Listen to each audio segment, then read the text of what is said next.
Hey guys, welcome back to today's video. Today is Tuesday, November 11th, 2025, and today we are going to be talking about the state of Utah and a brand new congressional map that the Republicans saw denied by a judge in this state as they seek to implement a gerrymander across Utah that would implement 4 Republican House of Representatives members from the state in the 2026 midterm elections, to which a judge has declared that the Utah GOP violated their proposition that voters had passed in 2018 and consequently will be implementing a new map for the 2026 midterms, ultimately giving Democrats an additional seat across the state.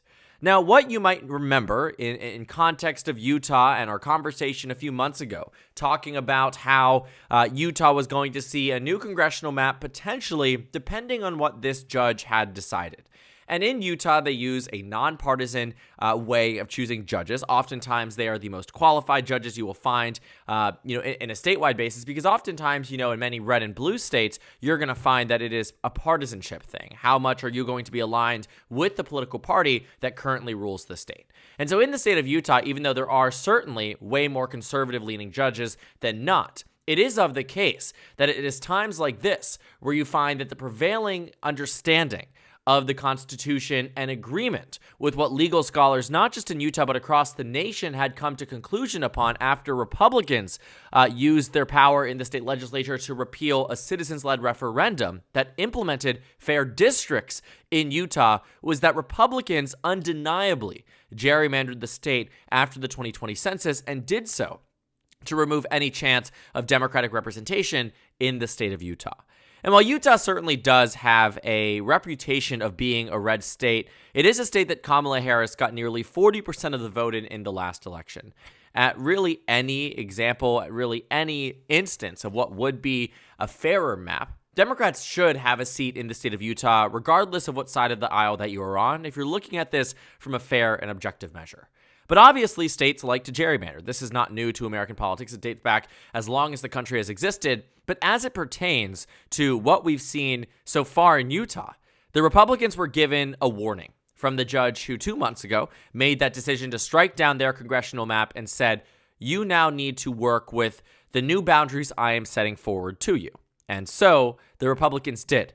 But instead of actually listening to the judge, who had pretty much said there needs to be one Democratic district, they put forth a map that gave Republicans still 4 out of 4 seats in the state. Although it did make 2 more competitive districts, the Democrats, in the right circumstance, could have been able to win.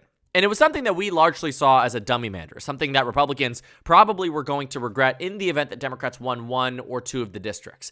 But it did mean that at baseline, in a red wave year, Republicans would be certainly able to win all 4 of the seats in Utah, and it was a bit of a gamble for the Democratic Party. But the judge doesn't really look at it from that perspective. The judge said, you violated when I asked you to draw a Democratic district here, and now I'm going with a map that the Democrats put forth. Yes, this judge is using a map that the Democrats gave to them, which gives them an exceptionally solid map here. You will find the new map here gives Utah's first district that was going to be Trump plus 20, and now makes it Kamala Harris plus 24%. You are finding a 44-point swing from map to map because the Republicans got greedy and tried to draw forth a map that made it so, maybe there could be a possibility. And also, too, this is not the map that the Republicans had put forth and tried to pass. That made the, I believe, 2nd and 4th district, or something around those lines, of Trump plus 2 and Trump plus 7.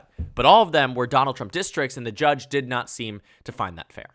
And so in this new map here, you're going to see that this first district that comprises a huge chunk of Salt Lake City, which is still finding its way cracked across these districts here, but it is really District 1 that has such a solid grip on Salt Lake City, and with it comes a lot of the Democratic voters here. But it is a guaranteed pickup for the Democratic Party, no matter how you cut it. The Republicans came into this election after 2024 winning, dominating across the state.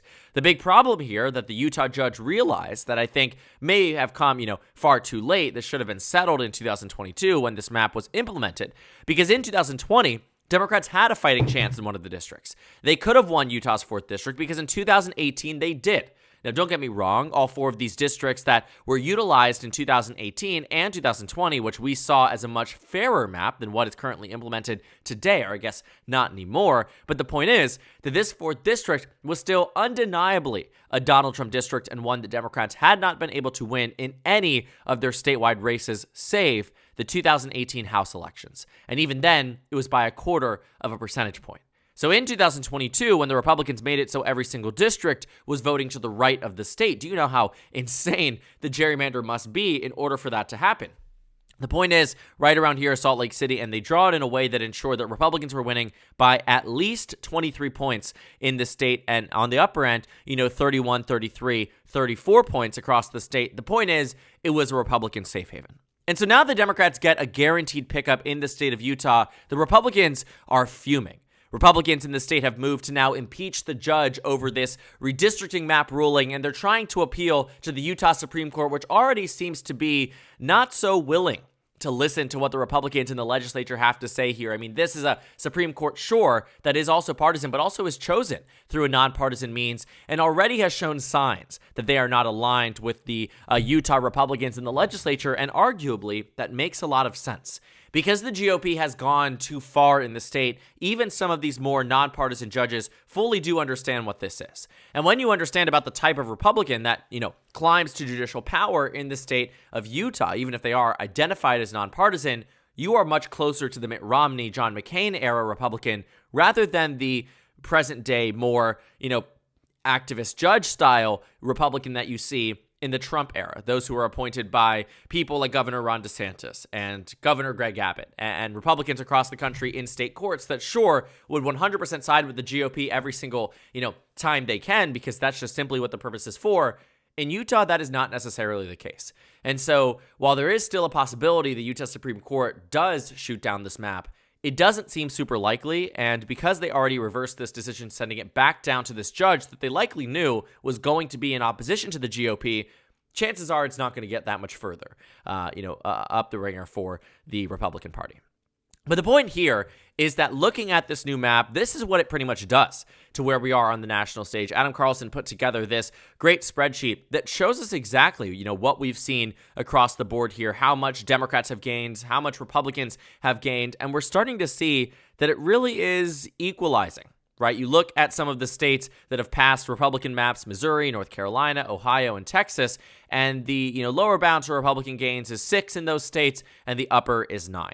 On the Democratic side, they have California and Utah. Utah now adding into the bunch. Utah could very well counteract Missouri, and in the right circumstances of the year, it would be a lower end gain for the Republicans of 6 and a higher end gain for for Democrats of 6 as well, equalizing. And when you take a look at the potential Republican gains, there's a possibility that in Indiana they could gain 1 or 2. Chances are, if they're not even getting forward to pass a map to get rid of one of the other Democrats, chances are they're not getting rid of both. Nebraska might be considering it, but even then, it's going to be tough if they decide to do that, because I think the Democrats would certainly, find a way to push back against that. And also, too, there are a lot of Republicans in Nebraska who come from toss-up districts, even ones that were in opposition to Donald Trump's led initiative to try to change the way that electoral votes are counted in the state right before the 2024 election, because there was fear that Nebraska's 2nd district could hand Kamala Harris the presidency, even with the threat of a Democratic president and the former president on the Republican side trying to push the Republicans in this state. Nebraska did not find it through. Florida, I think, is probably going to see changed. But either way, what you're seeing here is that on the Democratic side, they also have the possibility of going to Illinois and Maryland, but the big one is Virginia. And what we might find is that by the end of it, all of this redistricting fiasco, all of this focus, and all of these very negative stories for the GOP, all of this money spent, all of this pressure mounting, relationships broken, all for what? Really, for what? To amount to a redistricting gain in the middle of the decade of maybe 1 or 2 seats. Because that is what they are tracking for today, and Utah certainly doesn't help. And just visually speaking, what you are now going to see is that the map is undeniably going to get bluer. Even in some of the strongest years for the Democratic Party in Democratic waves, like 2018, the fact remains that Utah still, despite the national numbers here being overwhelmingly for the Democratic Party, Utah only barely went to the Democrats in the 4th district. And it stands to reason that it is the Republican Party's greed when it comes down to congressional redraws and trying to, solidify as much as they can on a district by district basis. Utah's 4th district was never drawn to be one that Democrats could rely on. In 2016, when Donald Trump was the worst performing Republican in the state of the 21st century, Utah's 4th district still went to Mia Love by 13 points. And so thinking about where you are 2 years later, now that Ben McAdams is able to win it, this is the type of map that if it had maintained itself rather than what the Republicans implemented 4 years later, the judge would have no basis to stand on to try to shoot down this map, because it was an opportunity district that gave the right type of Democrat the opportunity at winning a district here.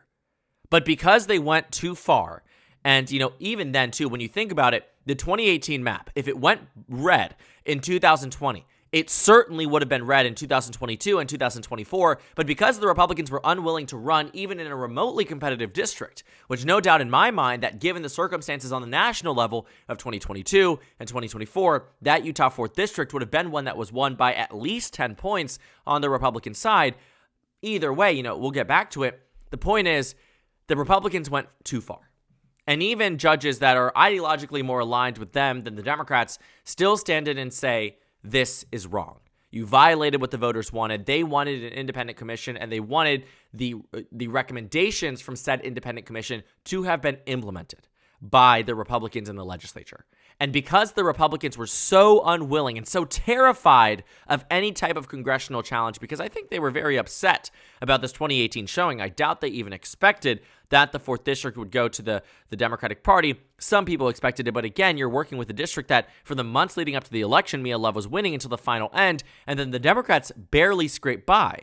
And keep in mind, this is a district that in 2016 did vote overwhelmingly for Donald Trump. We can take a look at those numbers. So they stand to, be reasonable as to why they were quite upset about it. Donald Trump won this district against Hillary Clinton here by 21 points, right? So to see it 2 years later, alongside the same ballot, that Mitt Romney's winning this same district by, this is an insane margin, 36 points across the state, or even more than that. 39 points across the state. The point is that this district was never meant to be one that Democrats were going to be able to do. And so when they were able to win it, I think it shocked the Republican Party. And I think they knew what it would mean if they actually did abide by what the Utah voters had wanted, which would be a guaranteed Democratic district. You are still finding that if this map is not contested by the Utah Supreme Court, which chances are it won't be, Democrats will still be underrepresented in Utah. This is a state where Kamala Harris is getting 38% of the vote, and in terms of congressional representation, right now Democrats are at 0. But if this map is implemented, they would be at just 25%. The fairest map, if we're being very honest about where it stands nationally, would be a map that is a toss-up in one of the districts, 2 safe for the GOP and 1 safe for the Democrats. Obviously, they were never going to get that, and the judge probably felt like that might have gone too far, given the circumstances of a lot of other states, even neighboring ones that have, pretty locked in and solid gerrymanders in one way or the other. But in either case, this new map is a win for the Democratic Party, and it is one that mitigates the loss the Democrats experienced either in Missouri or North Carolina. And if Virginia follows through with the new redraw, as they are set to do, Democrats have a non-zero chance that rather than being down by a seat, could be up by 1 or 2 by the end of this mid-decade fiasco. Because Republicans initiated this in Texas, and it is very clearly backfiring. Across the board, voters are angry about it, but their anger is directed towards the Republicans, who everyone in this nation who pays attention to politics knows it didn't start with the Democrats. It began with Donald Trump and Governor Greg Abbott. It began with them going to Texas and the Republicans and saying, we want 5 more seats.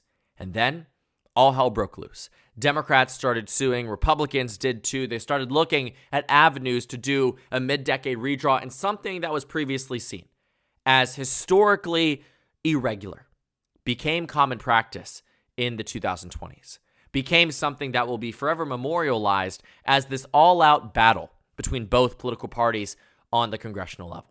And as much as I do believe adamantly that by the end of this, you are going to find it to be largely a wash, and that barring an implementation of a new version of Section 2 of the VRA by the United States Supreme Court, the map here is still set up with significantly better numbers for the Democrats rather than the Republicans in the 2026 midterms.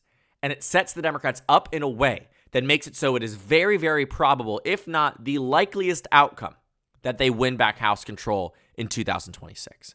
And as much as Republicans have tried tirelessly to mitigate these potential losses, they have been suffering quite a bit over the past few weeks. Whether in California's Proposition 50, Indiana shooting down the redistricting special session, Kansas as well, now in Utah, the numbers here aren't looking great for the Republican Party, and it looks like the Democratic Party very well could be in a good position, whereas 3 months ago, it didn't look so good for them on the national stage when it came down to mid-decade redraws.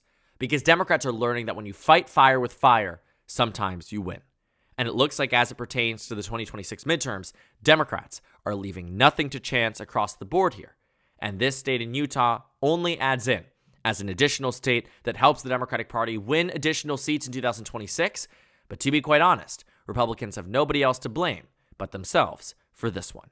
So thank you guys so much for watching this video. Make sure to comment down suggestions below. Subscribe on the left if you haven't already, and check out the Instagram and Twitter. At the bottom left of the screen, there's also a Discord server for you to go ahead and join.